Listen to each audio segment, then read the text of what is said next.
pengantar akuntansi. Materi yang kita bahas kali ini adalah tentang perusahaan dagang. Pertama-tama, perkenalkan, saya Nanda Auladehisa Putri, selaku moderator dari kelompok 3. Selanjutnya, saya akan memperkenalkan masing-masing anggota saya, yaitu dari Ibnu.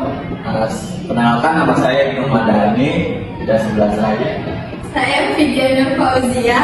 Saya Tisania Salma. Saya Soswadila Febriani. Dan saya yang terakhir Ahmad Firdaus. Selanjutnya, mari kita saksikan saja video presentasi kita. Sesuai video sebelumnya, kelompok kami akan memperkenalkan dan membahas tentang perusahaan dagang.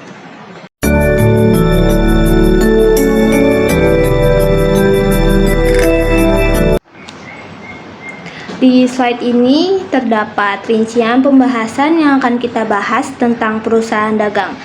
Nah, yang pertama itu kita akan membahas tentang karakteristik perusahaan dagang dan jurnal transaksinya.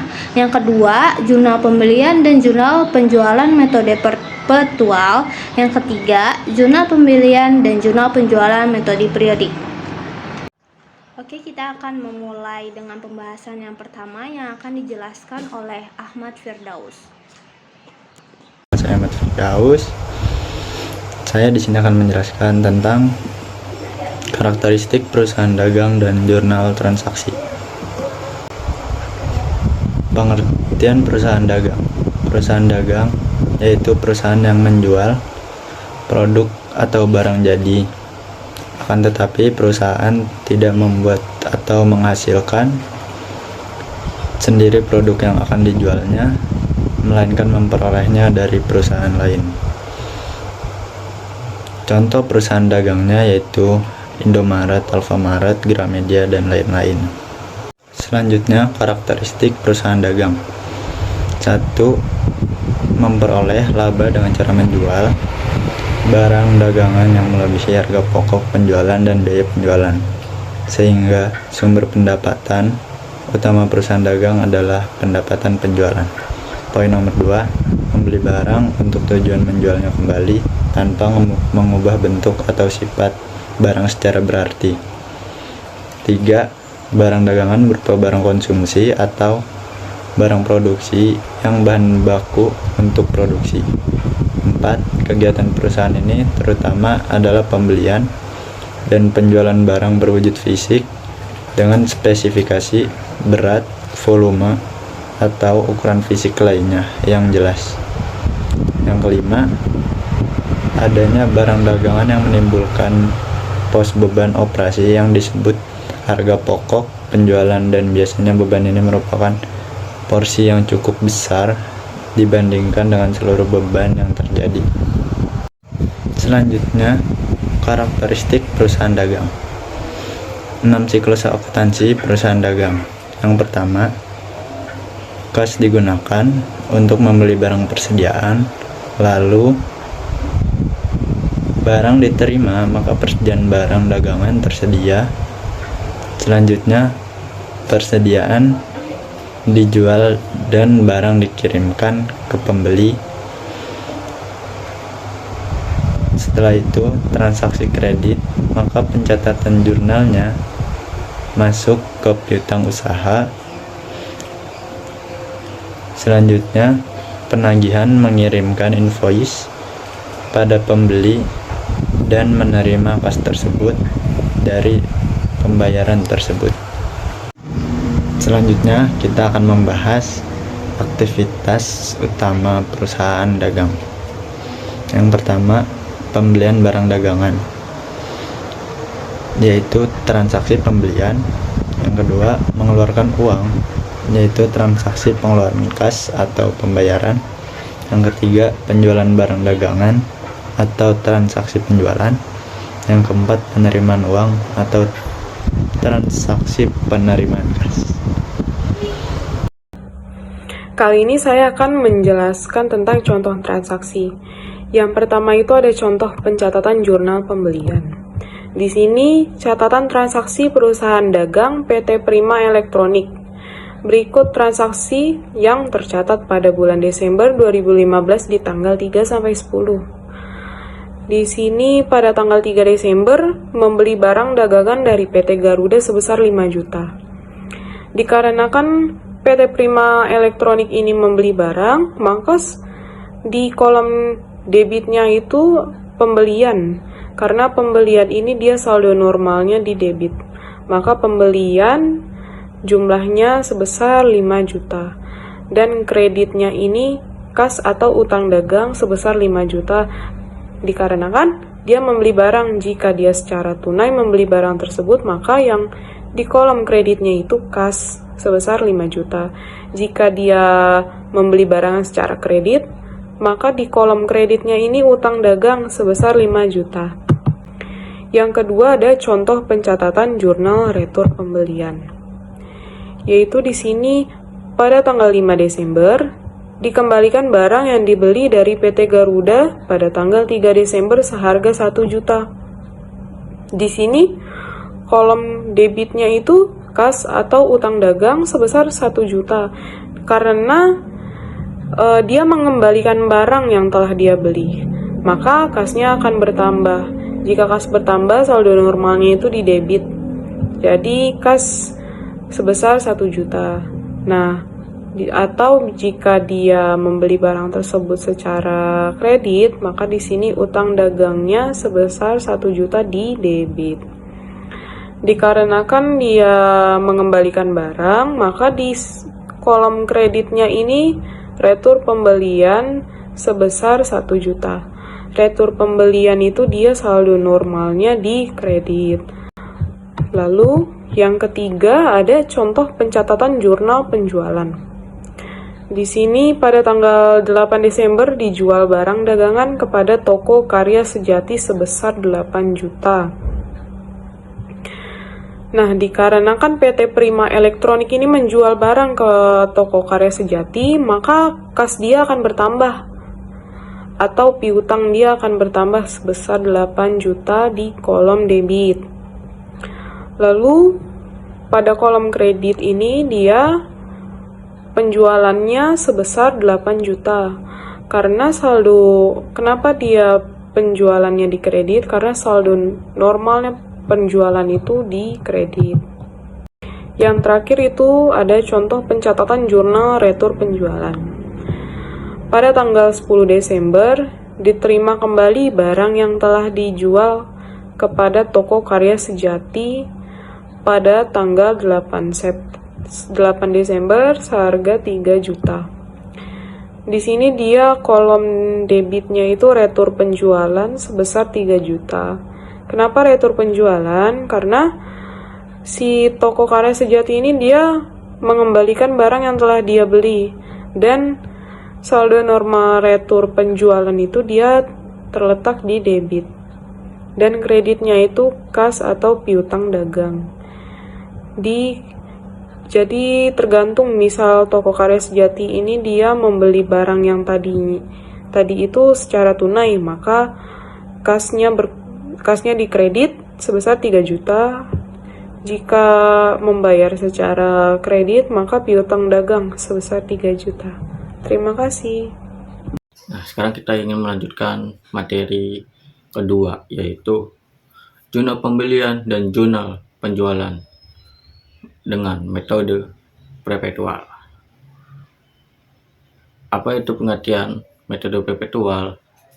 Sebuah metode pencatatan yang terkait persediaan barang yang dimana perusahaan melakukan pencatatan atas transaksi perusahaan yang berkaitan dengan stok barang terus-menerus ketika transaksi ini terjadi. Pengertian jurnal pembelian dan jurnal penjualan. Jurnal pembelian adalah jurnal yang digunakan mencatat transaksi dari pembeli barang dagangan secara kredit ataupun pembelian yang menimbulkan kewajiban atau utang kepada supplier. Sedangkan jurnal penjualan, jurnal yang digunakan untuk mencatat kegiatan transaksi penjualan, baik itu secara tunai ataupun kredit. Oke, selanjutnya itu pencatatan jurnal pembelian. Berikut ini pencatatan jurnal untuk transaksi pembelian barang pada perusahaan dagang dengan metode perpetual. Yang A, pembelian secara tunai dengan pencatatan sistem persediaan perpetual. Persediaan barang dagang di debit dan kas di kredit. Kenapa? Karena kita membeli secara tunai. Kita membeli barang di produsen itu secara tunai dan persediaan kita itu bertambah, dan kas perusahaan tersebut pun berkurang. Jadi persediaan barang itu di debit dan kas itu di kredit. Anggap contoh, sebagai contohnya itu ilustrasinya itu seperti toko smartphone yang membeli HP Xiaomi di pabrik Xiaomi, di PT Xiaomi membeli banyak HP di Xiaomi. Dia membeli dengan secara tunai. Jadi toko smartphone itu, jadi HP-nya itu bertambah, HP Xiaomi itu bertambah persediaan barangnya itu, dan kas toko smartphone itu berkurang. Jadi begitu. Nah, yang B itu pembelian secara kredit dengan pencatatan sistem persediaan perpetual. Persediaan barang dagang itu di debit dan utang dagang itu kredit. Karena dia membelinya secara kredit, berarti ngutang ya kan. Toko tersebut itu ngutang. Anggap aja contoh yang kayak tadi, toko smartphone itu membeli secara kredit di pabrik Xiaomi, dan jadi dia perjanjian bertambah, tapi dia punya utang sama pabrik tersebut. Jadi utangnya itu bertambah, tapi kenapa ditaruh di kredit? Karena saldo nol utang dagang itu di kredit. Oke, selanjutnya itu pencatatan jurnal penjualan. Pembelian secara tunai dengan pencatatan sistem persediaan perpetual. Di sini ada pencatatan penjualan, yaitu kas di debit dan penjualan di kredit. Nah, apa? Karena barang tersebut sudah dijual ke pembeli, jadi kas kita bertambah dan penjualan kita itu berkurang karena barang tersebut sudah kejual. Anggap aja segini tadi, toko smartphone itu sedang menjual HP Xiaomi dan ada yang pembeli yang membeli HP Xiaomi tersebut, dan dia menjual HP Xiaomi tersebut itu dengan secara tunai. Jadi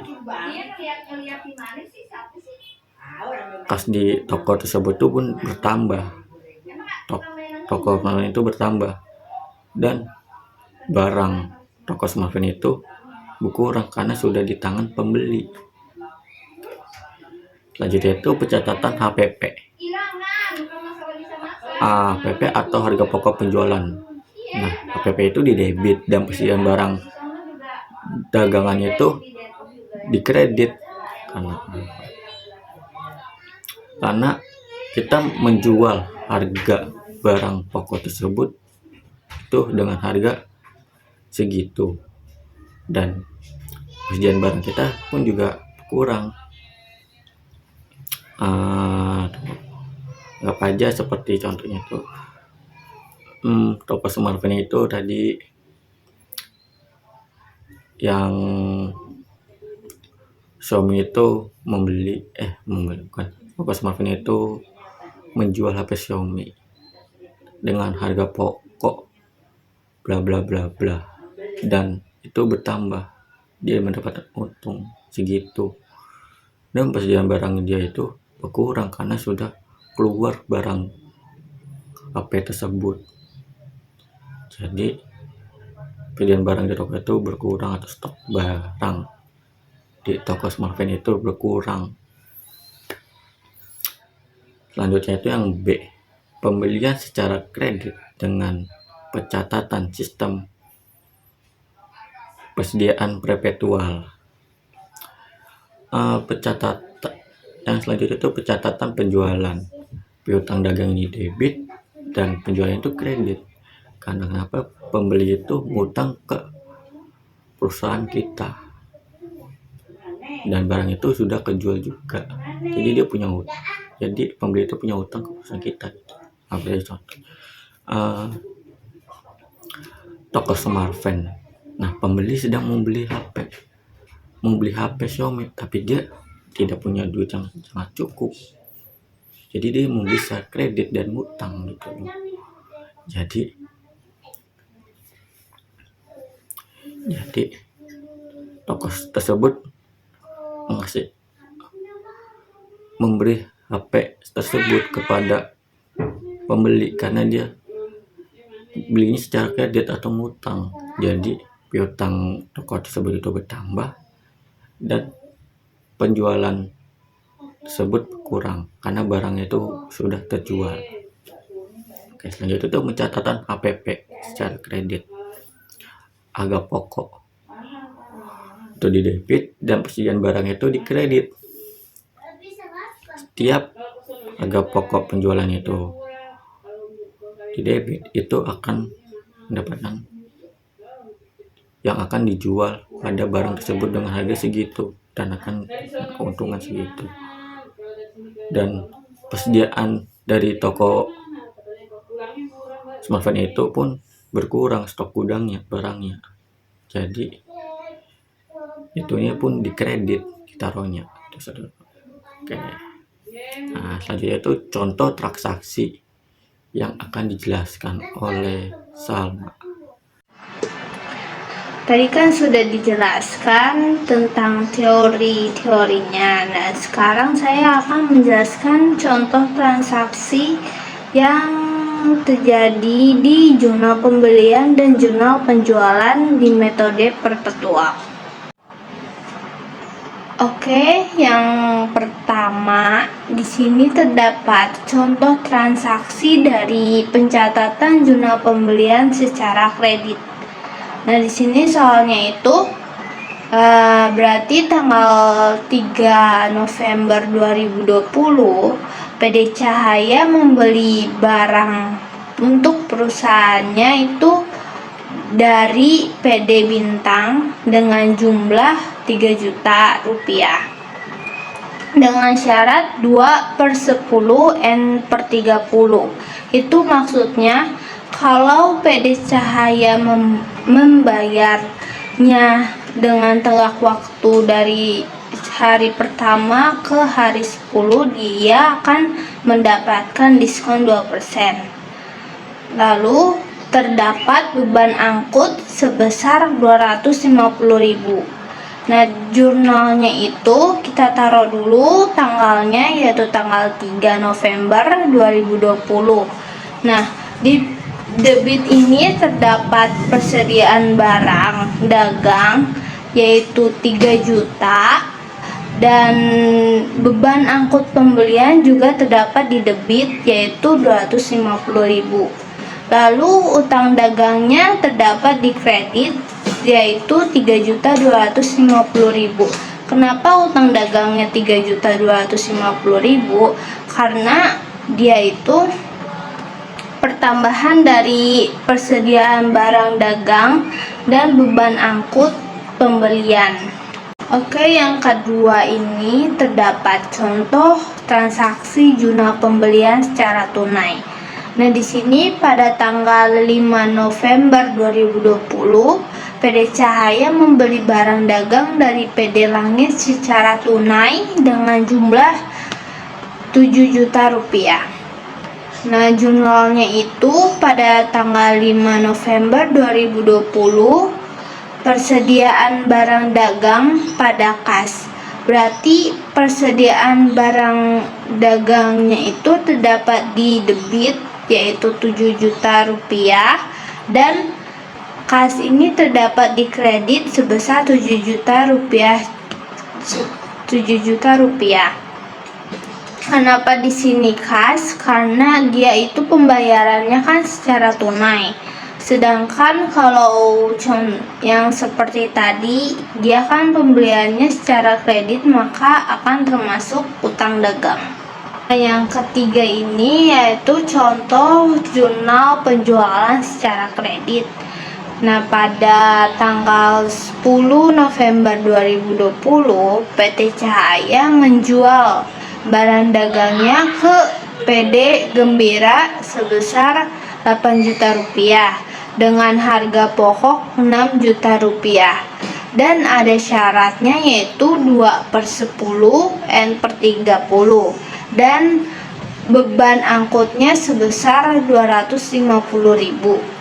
Maka jurnalnya itu pada tanggal 10 November 2020 terdapat piutang dagang dan beban angkut pembelian pada penjualan, yang artinya piutang dagangnya itu sebesar 8 juta rupiah terdapat di debit, lalu beban angkut pembelian sebesar 250.000 rupiah terdapat di debit, dan yang di kreditnya itu ada penjualan sebesar 8.250.000 rupiah. Kenapa 8.250.000 rupiah? Karena itu penambahan dari piutang dagangnya 8 juta rupiah dan beban angkut pembeliannya 250.000 rupiah. Lalu karena kita metode perpetual, maka di sini akan ada jurnal harga pokok penjualan, yaitu harga pokok penjualan pada persediaan barang dagang. Dengan harga pokok penjualan sebesar 6 juta rupiah yang ada di debit, lalu persediaan barang dagang sebesar 6 juta rupiah yang ada di kredit. Contoh yang keempat itu transaksi jurnal penjualan secara tunai. Nah, pada tanggal 13 November 2020, PT Cahaya menjual barang dagang pada PD Gembira secara tunai sebesar 3 juta rupiah dengan harga pokok sebesar 1.500.000 rupiah. Maka jurnalnya itu pada tanggal 13 November 2020 terdapat kas pada penjualan, yang artinya kasnya itu terdapat di debit sebesar 3 juta rupiah dan penjualannya terdapat di kredit sebesar 3 juta rupiah. Lalu ada jurnal harga pokok penjualan pada persediaan barang dagang, yang artinya harga pokok penjualannya itu terdapat di debit seharga 1.500.000 dan persediaan barang dagang terdapat di kredit seharga 1.500.000 rupiah. Selanjutnya di materi 3 ini kita akan menjelaskan pengertian pembelian dan penjualan metode periodik. Perkenalkan, saya Nanda Aurelia Finisa Putri dan rekan saya nantinya Vidya akan menerangkan di materi kali ini. Izinkan saya untuk menjelaskan apa itu metode periodik. Dalam sistem persediaan periodik, pembelian persediaan tidak dicatat di akun persediaan, melainkan dicatat dengan menggunakan akun pembelian, diskon pembelian, serta retur dan potongan pembelian. Selain itu, penjualan persediaan juga tidak dicatat dalam akun persediaan. Dengan demikian, tidak terdapat catatan yang memperinci mengenai jumlah persediaan yang tersedia pada saat tertentu. Metode periodik ini biasanya dipakai oleh sebuah perusahaan yang transaksinya dalam satu harinya sangat banyak. Selanjutnya, saya akan membahas mengenai akun-akun khusus metode periodik. Yang pertama itu ada pembelian. Akun pembelian akan dicatat di sisi sebelah debit dan kas atau utang dagang di sisi sebelah kredit. Kedua, ada beban angkut pembelian. beban angkut pembelian. Pencatatannya di sisi sebelah debit serta kas di sisi sebelah kredit. Ketiga ada retur pembelian. Akun retur pembelian, pencatatannya di sisi sebelah kredit dan sifatnya mengurangi utang dagang. Ada potongan pembelian. Akun potongan pembelian akan dicatat di sisi sebelah kredit dan sifatnya akan mengurangi kas yang dibayarkan. Kelima, ada penjualan.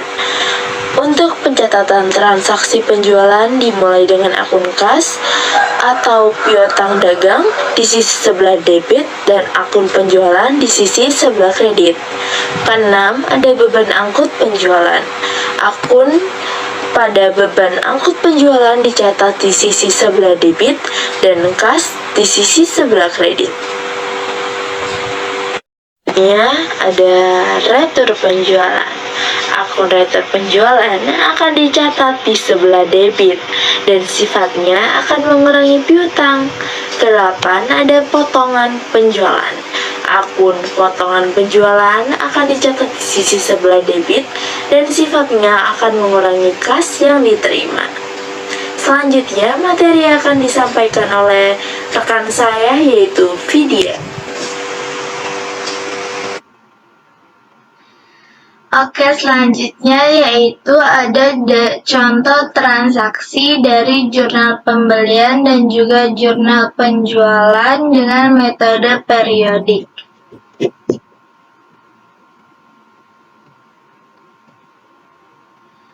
Nah, ini ada contoh transaksinya selama bulan Desember 2021.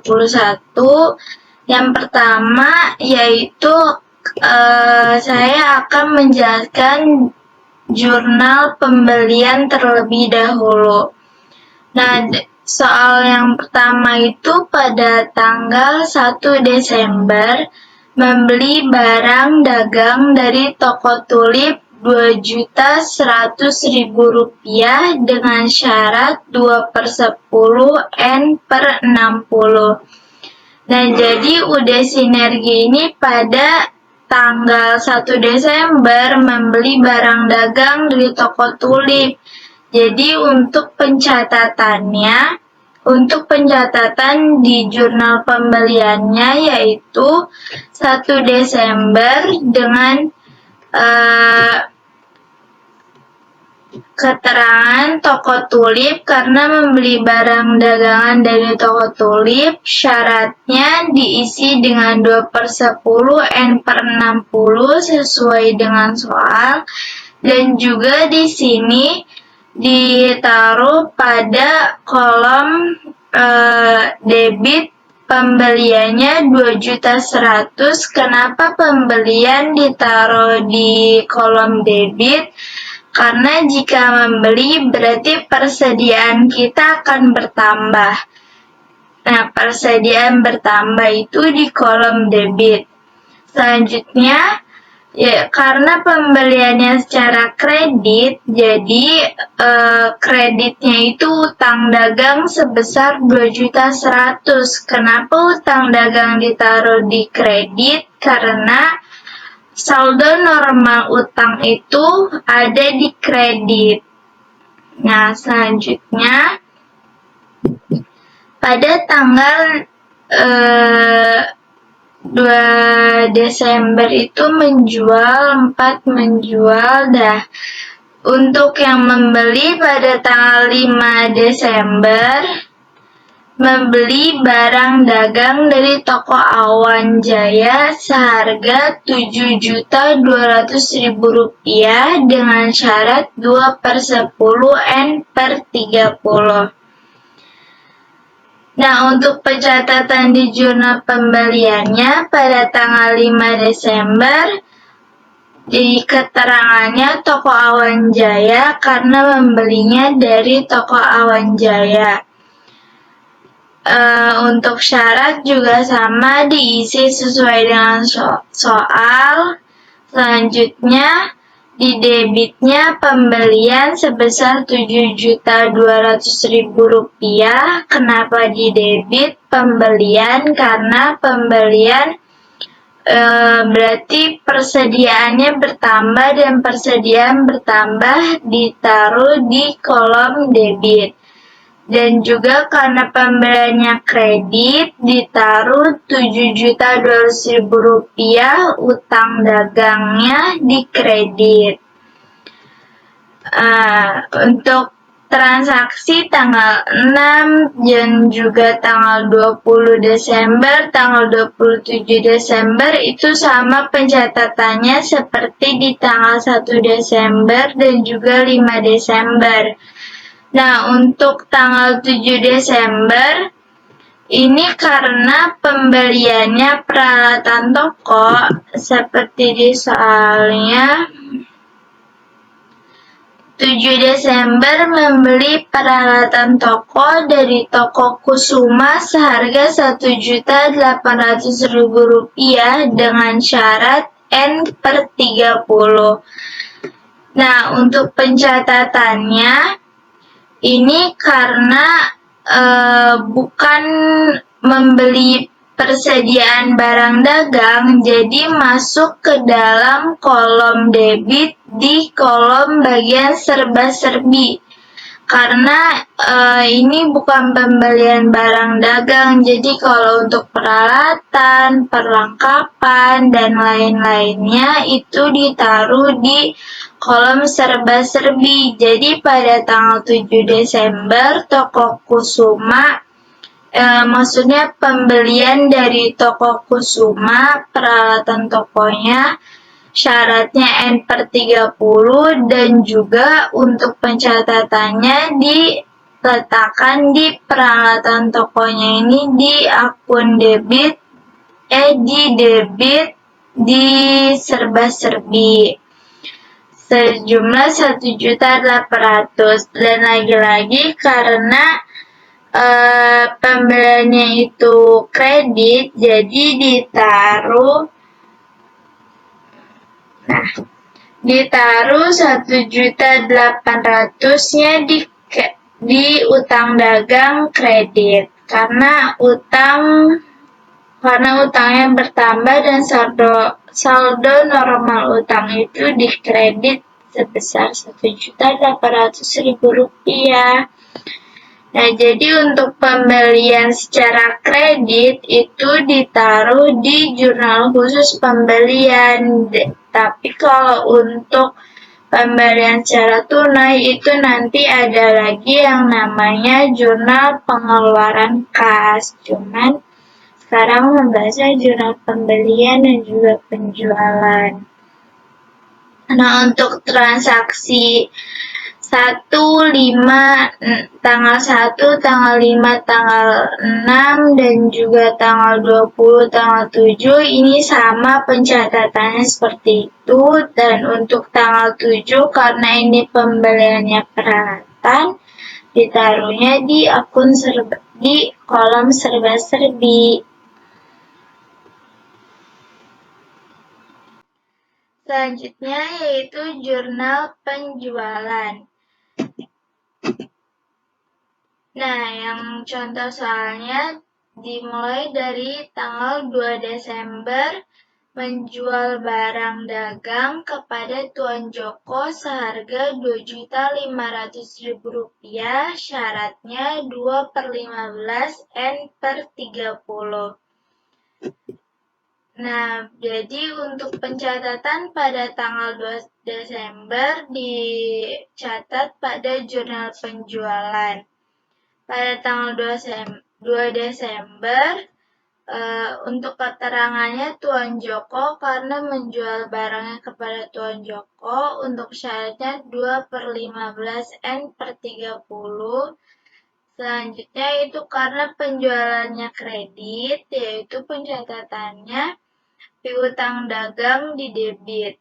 Kenapa piutang dagang di debit? Karena kita memberikan utang kepada orang lain dan itu namanya piutang.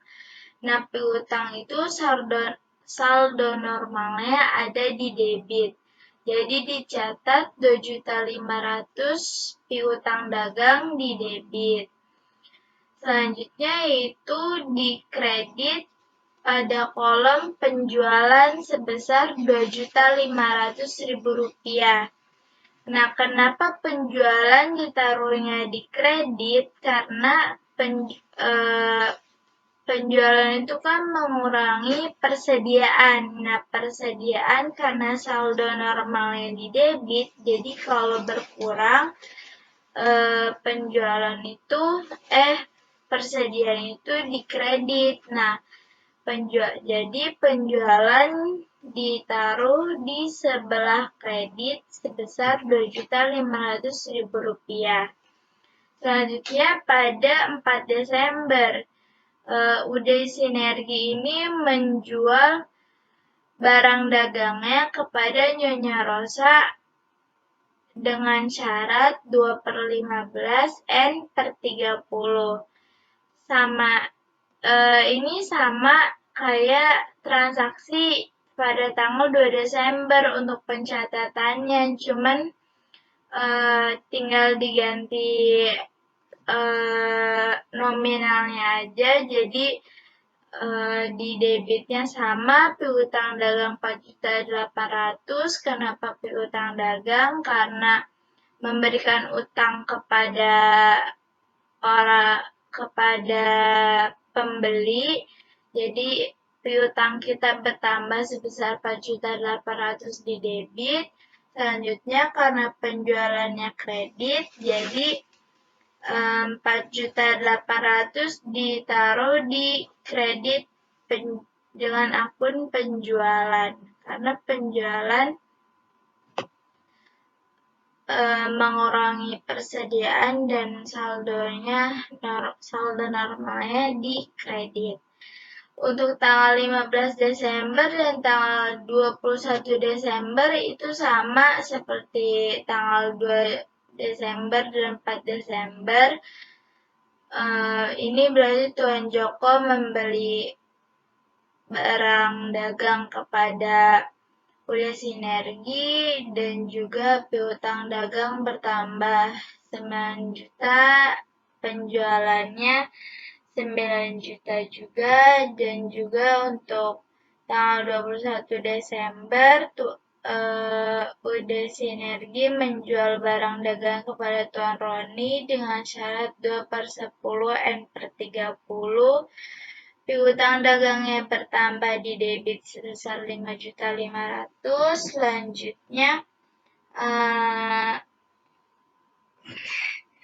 Selanjutnya di kreditnya penjualan sebesar 5.500.000, dan ini tinggal dijumlahkan, jumlahnya harus balance antara debit dan kredit.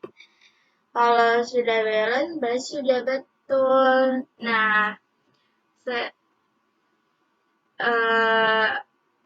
jurnal penjualan udah, dan juga jurnal pembelian dari sebelumnya udah. Jurnal pembelian juga sama, kolom debit dan juga kredit dijumlah, dan itu harus balance antara keduanya. Untuk debit dijumlah dari kolom pembelian dan juga kolom serba-serbi.